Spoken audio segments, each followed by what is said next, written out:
jërë ngeen jëf mbokk yi ñu am mbégte tey jii seen biir émission autour du micro di fi dalal soxna soo xam ne xàmmee nañ ko ci wàllu politique moom ci taxawaay bu mucc ayib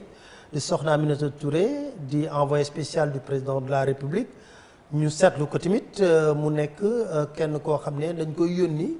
ci dëkk yi nekk ci ay jongante ay élection mu leen fay teewal ci wàllu Nations Unies tey ñu fas yéene séq ak moom waxtaan parce que fan yi dégg nañ ko mu yëkkati ay kàddu jëm ci wàllu débat économique bu mu soxla ak Maître Abdoulaye Wade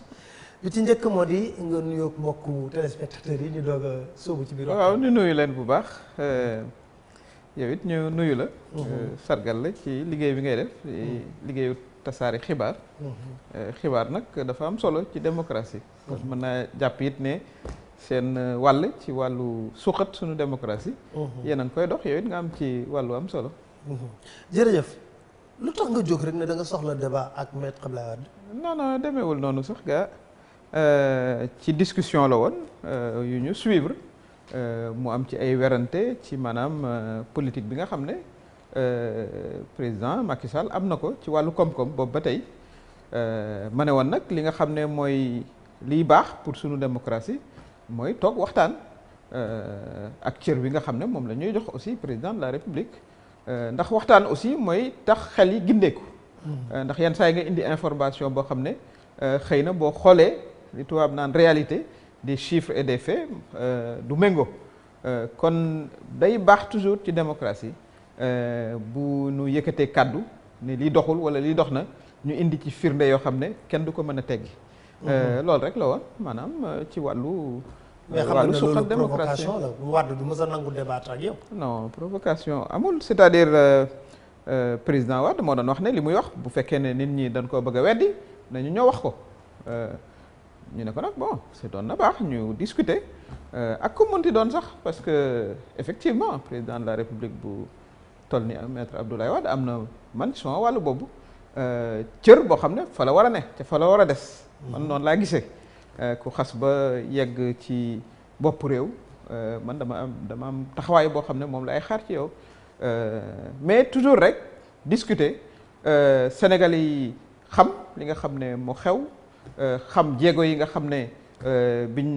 ñëwee ba tey régime président Macky Sall ñëwee 2012 ba léegi jéego yi nga xam ne def nañ ko ci di ko waxtaanee ak mbokk yi day am solo donte aussi dañuy nangu ne war nañu continuer liggéey bu baax a baax a baax. waaye xam nga ndar xëyul sotti waaye nag mën nañoo jàpp ci fànn yu bare am nañ ci avancement yu am solo bi nga xam ne moom laa ci njëkk a bëgg a yëkkati te mu amal solo ñëpp parce que ñun ñëpp ci bokk yem mooy li ñu naan panier de la ménagère maanaam boo jëlee sa panier di dem marché wala nga dem di jël sa ration. boo xoolee li ñuy dundee ci juróomi at yi ñu génn daanaka li ci njëkk yokk bëriwut. mais loolu ba ñu koy wax Sénégal yu bëri dañuy wax ne dafa mel ni léeboog lippoon li ngeen di wax ak li am sur le terrain dafa méngoowul. non papa léegi xam nga loolu pour nga vérifier ko yomb na da ngay jël la saabu doon jar 2012 nga seet li saabu di jar presque 6 ans après nga jël essence la mu doon jar 2012 ak la muy jar léegi xam nga yooyu mooy discussion yoo xam ne yomb na da ngay dem rek contrôle économique wala nga xool la xam nga li dund bu daan jar xam nañu ko. Sénégal mosunoo toog ba courant wàcc fi mustaam mosuñoo toog ba gasoil wàcc fi kooku nag aussi même boo farutee ci politique da ngay nangu ne loolu it am na donte war na noo continuer liggéey pour koom-koom bi gën a yaatu nit ñi gën cee gis seen bopp surtout xale yi aussi gën a mën a aussi maanaam yor lu ñu yoree seen i kër lu ñu amee ay soxna ak yu mel noonu donc liggéey bi toujours day xal di continuer mais aussi li nga xam ne moo indi woon waxtaan wi mooy président Abdoulaye Wade ba mu demee Touba sax daanaka def naa ne ñaan ak déglu ndigalu borom Touba moo fay yóbbu nit boo màggalee politique nag loolu nag moom yéen ñëpp a fay politique parce que président Macky Sall bu ñëwee foofu day wax ay projet mi mu nam def Touba yéen ñaar ñëpp fupp yem atte non xam nga même Idrissa Seck laa dégg mu dégg na loolu man du ma wax politique moom laa dégg mu ne politique yi nduuma fi mais Macky ba mu demee wax na fa ay Ila Touba am ay projet mi mu bëgg a def Touba Wade tamit ba mu demee en tant que secrétaire général du PDS tamit wax li mu wax. non xam nga waxtaan moom boo demee ba dëkku borom Touba sëñ Touba. nga doon chef de l'État normal na aussi ci waxtaan wi nga ne leen lii day mooy sama yéene lii ndaxte aussi dañ lay indil aussi liñ naan ay doléance nga wax ci sa yéene wax la nga defoon kooku am na solo la ma cay wax mooy surtout ton bi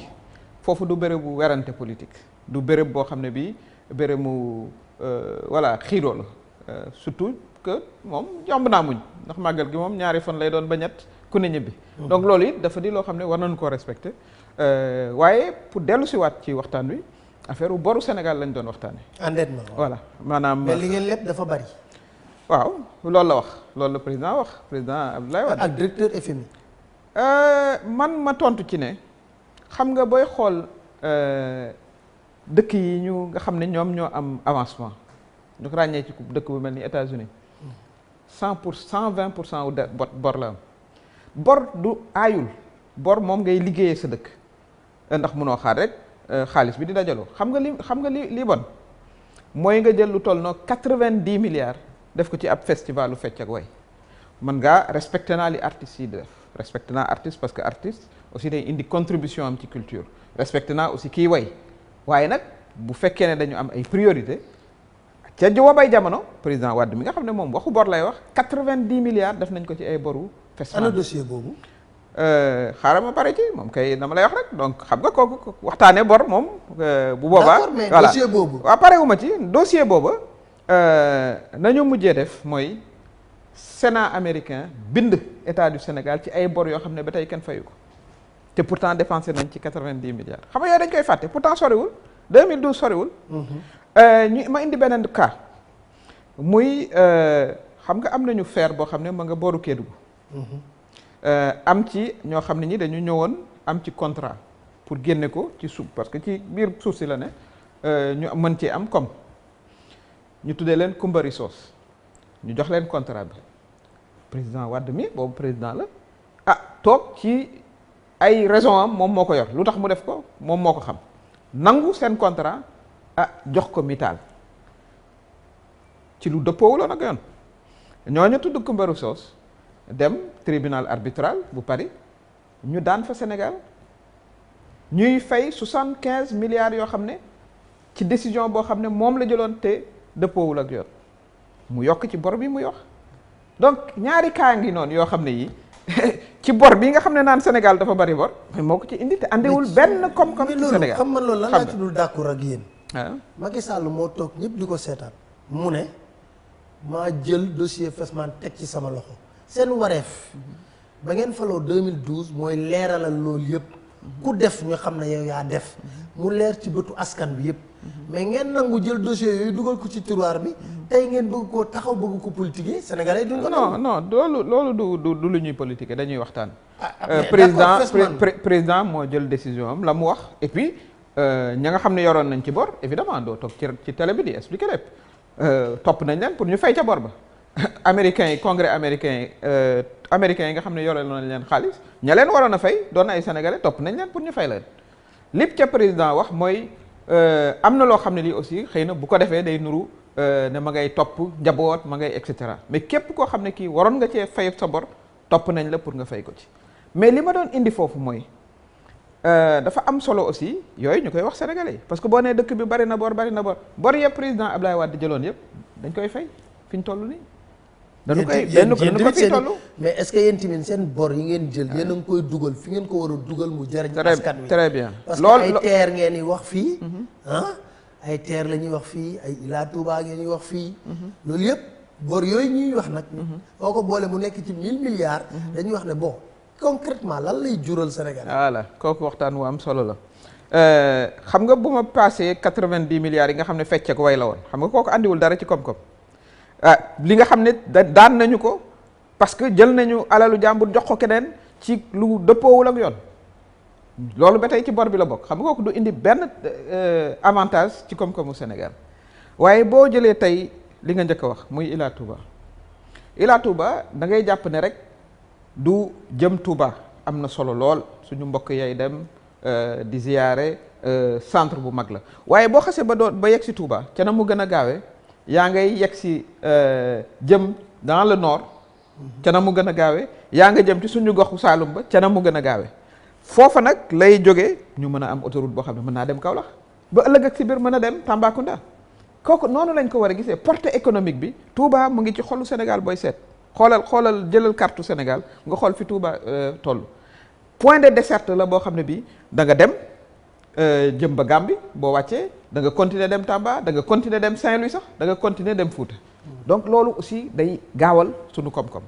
am na solo circulation ni nga mën a gaaw di circuler marchandise yi muy dem ak dikk day wàññi frais am na solo mooy aussi li ñu wax ci TER bi. kooku sax war nañoo balaa ñoo wax ci TER bi wax ci aéroport bi bu ñu ko bàyyi woon bi mu sanc dafa am solo moo ko sanc xam nga dafa am vision mais xam nga réew yaa ko doon xas ci Facebook bi dafa am vision non du ma xaste mukk non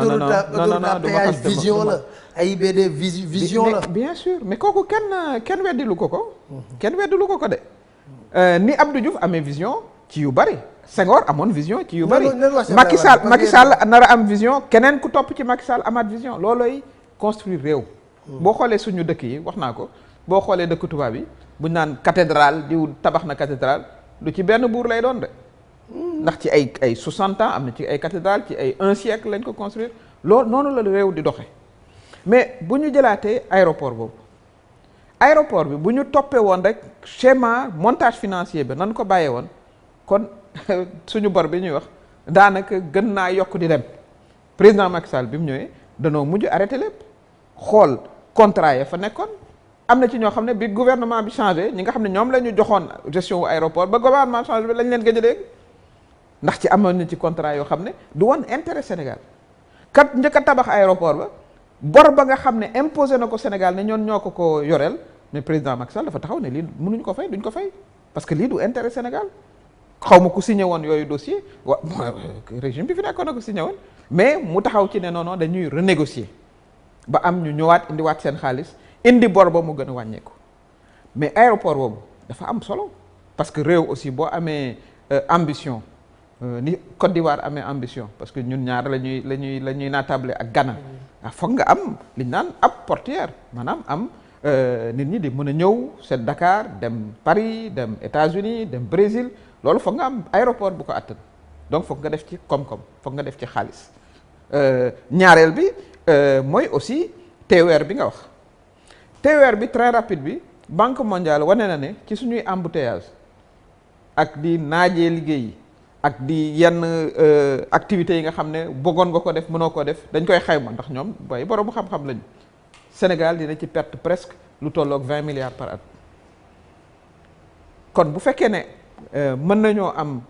maanaam moyen boo xam ne circulation bi ci biir région de Dakar day yokku day gën a gaaw loolu aussi day baax ci suñu koom-koom nit ñi di mën a dem ak dikk rapidement waaye yemul foofu TER bi président Macky Sall li mu wax mooy dafa bëgg aussi raay ba bu yeggee fa mu yegg mën a dem ba Tamba bu demee ba Tamba fekki daanaka raayu Mali waaye la ci ëpp solo bu ñëwee ba Tamba war naa dem foofu ci Falémé bi fi nga xam ne fa la maanaam weñ bi nekkoon donc loolu yëpp boo ko xoolee boo ko seppee noonu rek da nga naan lii cher na waaye boo ko boolee ci planification waaw mais da nga koy boole ci planification développement la 186 milliards yooyu dana la jural alal bu ëpp li nga xam ne li nga ci def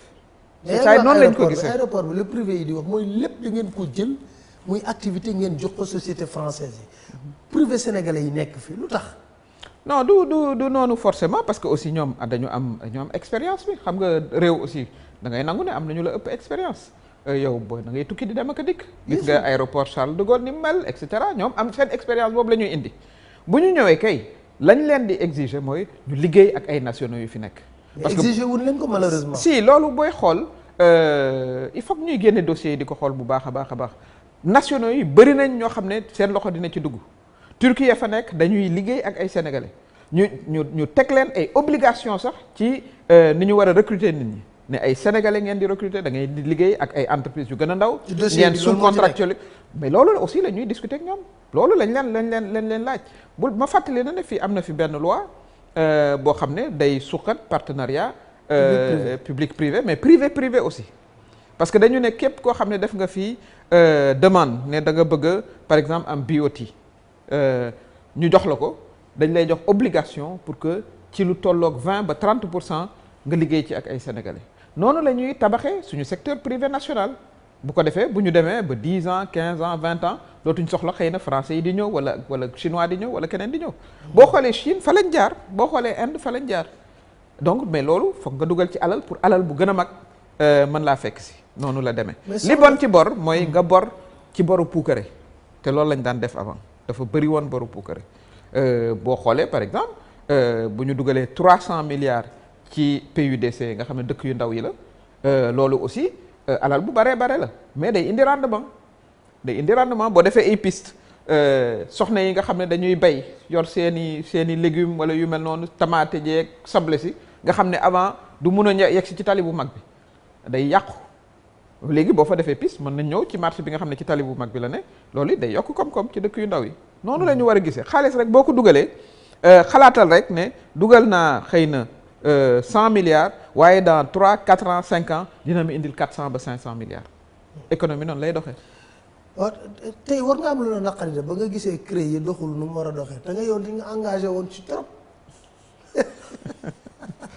waaw CREI yi moom ay magistrat ña nga fa xam nga li taxoon aussi mu bëri woon coow c'est que dañ ko tàmmuloon parce que dañuy fàttali ne président Macky Sall créé wul CREI. Abdou Diouf ko créé voilà dañ koy fàtte. daf ko yeesalaat rek mais defe naa ne raison ba taxoon président Abdou Diouf créé ko raison bu baax la parce que aussi koom-koom bi ñuy wax yépp xaalis bu bari bi bu jaarul lay fa mu war a jaar mais résultat ya nga cay séntu doo ko am mooy indi Afrique aussi tardé parce que luubal bi dafa bari waxuma rek ne africains yi rek ñoo xam corruption yi ëpp sax booy seet ci dëkk tubaab yi la ëppee ku mel ni Bernie Madoff la mu jël ci xaalis kenn xamul nu mu toll ab tubaab la waaw gis nañu aussi scandale yoo xam ne yi day am France ba ci amoon ab candidat sax voilà du ma ko tudd daanaka loolu tax ñu seppi ko ca mbir yi donc am na solo lool ñun en tant que citoyen ñu bañ a jàpp rek ne bu ñu indee ku ñu woo pour mu leeral gestion am ñu ne dañ ko bañ loolu aussi war naa génn ci xelu sénégalais yi dafa war a gën a dox dañ ko war a gën a doxal du liggéey bu yomb aussi du liggéey bu yomb du liggéey bu yomb CREI Karim la Ablaye Balde xam naa dossier am léegi ñu tëj ko sax moom jeex na non kooku ak ay bu jaay bi nga xam ne da ngeen ko bëggoon exhiber comme trophée de guerre rek non bu ko gisee noonu Pape Alé du liggéey bu yomb 25 personnes yi ngeen limoon ñen ci topp waaw mais liggéey bi dafa war a continuer man boo ma laajee suma avis xam nga ne loolu laa lay wax parce que loolu noonu la war a demee dafa war a continuer du lu yomb mais li ma la doon wax à côté mooy bu ñu jàpp rek ne politique mooy lal yu mel noonu non parce que bu ko defee buñ xalaatee noonu rek man soo ma dénkee kees ma def ci li ma neex dem bokki ci parti bi nga xam ne moo nekk au pouvoir te dara ma ci fekk boo ko defee sa morom def ko mooy indi tardement bi mais loolu la ñu seetlu non pas nécessairement yéen doo leen tëj seen nit Aminata non mais c'est nag génn na fi rapport ba tey jii ñi ci tudd kenn woowu leen waaw xam nga CREI yi mennum Karim Wade lañ ci topp waaw mais xam nga boo nee menn Karim Wade dama lay fàttali ne aussi man sax du may commenter ci dossier yoo xam ne jeex na parce que moom condamné nañ ko justice sénégalaise moo ko condamné fii ngeen toogoon yow mi sax je me rappelle naan le ministre de la terre de la mer et des airs ñu jox ko lu tolloog moitié budget Sénégal waaw mais kooku nag aussi bu fekkee ne alal bu toll noonu la amoon ñu yóbbu ko ci yoon condamné ko loolu avancement la après ngeen grâce loolu avancement la ko exilé ko mu dem waaw mais kooku moom sa commentaire la mais tëdd na ñetti at daan nañ ko tëdd na ñetti at ñu daan nañu ko mu war a fay lu toll ni alal bu bare bon président bu fekkee ne baal na ko kooku ci décision président la voilà mais tëdd na fi ñetti at loolu mës a am 140 milliards bu lu ma leer mooy amu leen ci 10 milliards yoo leen jàpp waaw non loolu moom boo vérifié woon sa ay sources di nga xam ne yow ëpp na loolu di dem yow tamit 10 milliards oui ëpp na loolu di dem dama lay suggérer nga invité ministre de la justice mu gën la cee leeral booba sax ci suñu consultant yi la bokkoon mooy ministre de la justice bi tey donc li ma la bëgg a wax rek foofu Pape Alé te yéen ngeen am ci rôle bu important bu ngeen war a jouer mooy lutte contre la corruption maanaam këpp kees kooku aussi dañ ci war a am attitude maanaam citoyenne nit ñi nangu ne c'est pas parce que Pape Alé dénk naa ko responsabilité wala Mimi Touré ñëw di seet keesam dama koo bañ wala damaa bañ mu am ambition politique déedéet kon day yomb xam nga kon bu ñu defee loolu lu muy def ku ne da ngay dem ca politique bala ut foo làqu ñu jox la kees nga def ca loo ca warul def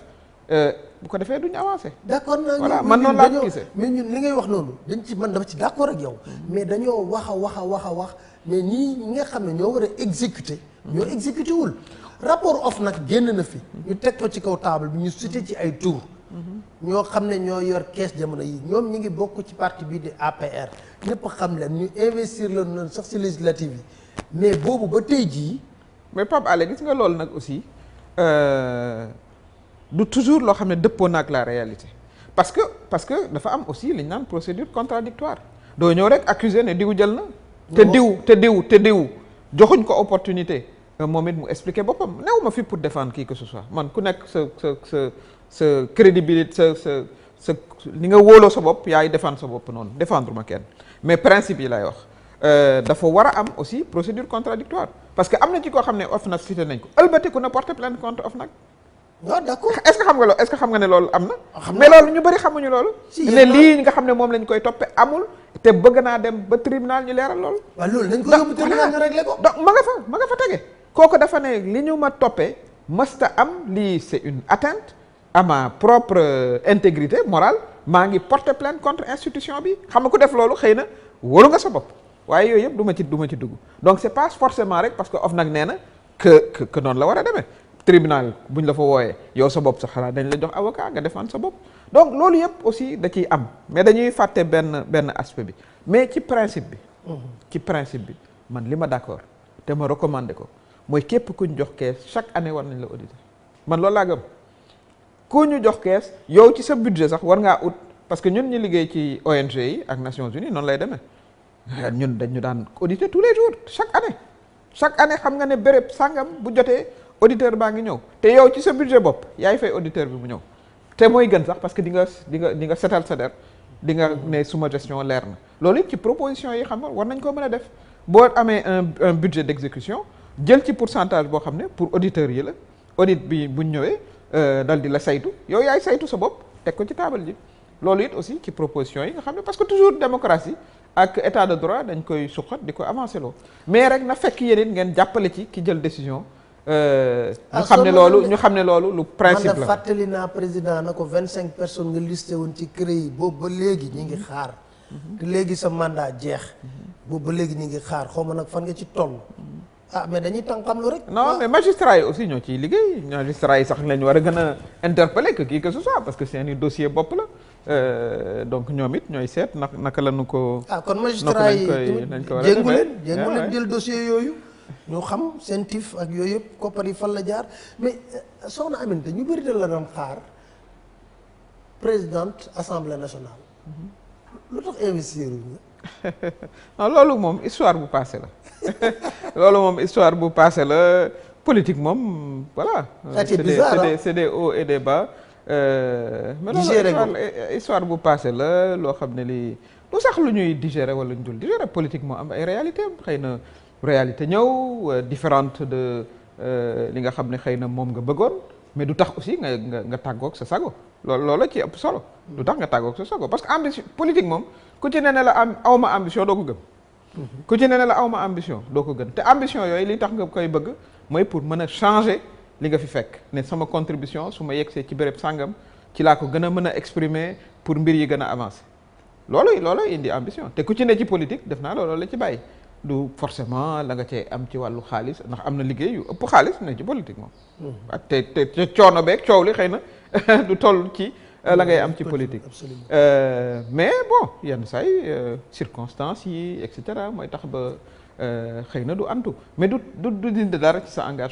engagement parce que boo koy am du rek man ambition bi moom ma ci bàyyi c'est aussi voilà bu fekkee ne gis nga ne régime bi nga bokk quand même jéego yaa ngi jëm kanam war nga koo continuer soutenir da nga koy def parce que nag aussi dund nañ ba pratiquement 50 ans te newuñ ci gouvernement. ci suñu liggéeyu bopp lañ newoon. 2012 ci la am 50 ans man donc ca boobu ba tey it ba ma lay xam yow maa ngi liggéey boobu yow. yaa ngi feragoo ijji donc feragoo woon ijji donc pour te dire que bon ñu ngi ciy liggéey mais noonu rek la demee moo tax après dama woo sunu camarades yi ne leen xel yi dellu si ñu fexe ba soutenir suñu majorité parce que régime nag aussi dañ koy soutenir parce que y a pas toujours des jours faciles du toujours lay yomb. c'était des jours difficiles quand même. non élection moom boo ca demee rek xamal ne coono lay xaar élection moom mënta yomb surtout ci démocratie lañ ne. tey jii ñu ngi lay séntu président du conseil économique social et environnemental. non xam nga fu ngeen may séntu. ci engagement renouvelé bi ñu continuer li ci ñëw aussi ñu xam ne voilà. mais jot nañu am poste aussi bu. mais j'ai été ancien premier ministre loolu bu leen ko fàtte aussi j'ai été ministre de la justice donc voilà kooku aussi jàpp naa ne poste yu am solo la ñu woon du parce que rek toujours da nga ciy ne parce que poste ba de la bëgg extraordinaire à chaque fois ñuy xool dafay mel ni y a des relations très compliquées moom ak Macky Sall ou moom ak entourage Macky Sall wala y a un problème de confiance. oh non bon yéen vous êtes. Non c'est notre appréciation mooy foog ngeen apprécier. mais li ci ëpp solo mooy am naa suma engagement auprès de mon camp je crois que loolu kenn natable wu ko. du ma teg tànk Ndar teg tànk Dakar xaw ma loolu li ma xam mooy su ma nekkee dans un camp damay engagé wu ci camp boobu bëgg mu gagné la ma cay naqari danaa ko régler fa ma koy régler voilà mais li ëpp solo mooy une bonne mobilisation de nos troupes de nos responsables ñu wane bilan bi nga xam ne am na parce que bilan bu am solo la je pense en 5 ans dañu ko apprécier wul sax nañ ko waroon a apprécier parce que am na ci yoo xam ne sorewul ay révolution en termes de pratique bi ma ci gën a neex man contrairement xëy na da ngeen naan voilà bonne gouvernance bi am na solo mais c'est surtout soutien bi nga xam ne indil nañ ko population yi nga xam ne seen doole bariwut mooy à travers bourse yi war nañu sax def ay enquête gis impact bi mu am ndax nit nga fekk ko ci yenn coono yi musta doon fonctionnaire xamul sax fu état ne jàngut nga ñëw indil ko fa ndimbal goo xam ne gi en tant que citoyen nga ko jox mu mën cee faj soxla primaire def naa ne loolu lu am solo la te loolu damay ñaan mu gën a yokk mais damay ñaan aussi personnes yi nga xam ne ñooy bénéficier ci bourse yi ñu gën a wàññeeku voilà loolu la ñuy ñaan ñooñu la ñuy ñaan bu ko defee voilà sa dernier message lan lay doon. waaw xanaa nuyu sunu mbokk yi nuyu aussi sama mbokk APR yi woo leen ci ñu doon parti voilà ñu mobiliser wu. ñu doon parti quoi. parti buy gagné la c'est loo ci mënti wax it ñoo fal président de la République ñooy l'épine dorsale. ak ngeen am stratégie de Benno Bokk Yaakaar. mooy jaxase carte yi ñii duñ jot carte ngeen fexe ba ñi jot carte ngeen gagné ay ngeen. ci loolu non c'est-à-dire Pape boobu nag xaw ngaa am li ñu naan subjectivité ndax électeur moom dañ koy wàññi rek. voilà ka ñëw ca carte ka ñëw soldaalam ñëw dugal urnam kooka la ñuy compter te booy xool quand même ñun ñooy la grande majorité mais du ñu naagu te du ñu am arrogance aussi dañuy toujours dem. j'espère voilà surtout ci jeunes yi waaw mais am na fépp. non am na fépp man néew ma ne ñun ay opposant bu arrogant moom amul njëriñ. gars yi duñ ko déglu mais ku nekk pouvoir am arrogance moom sincèrement. non mais je pense que du président ci attitude am du melul noonu te def naa ne aussi loolu mooy recommandation am parce que nag aussi humilité wàcce sa bopp ci concitoyens yi waxtaan ak ñoom loolooy dëgëral confiance. boo leen sore sénégalais moom ñëpp xam nañ ko voilà boo ko joxee cëram mu déglu la. jàppale la am na loo koy wane mu war la boppam kooku moom ku ne ci politique ak ku newul ci politique xam nga loolu mais surtout sunu camarades yu APR yi surtout suñu bokk parti Benno Bokk Yaakaar voilà ñu remobiliser wu waat bu baax a baax dem aussi ci jogante bi nga xam ne c'est dans un an et quelque soreetul. incha allah rabbi ñu fekkee ko ñun ñëpp. jàmm jërëjëf soxna Aminata Touré. di sant di gërëm mbokku téléspectateur di leen di daje incha allah seen beneen émission autour du micro.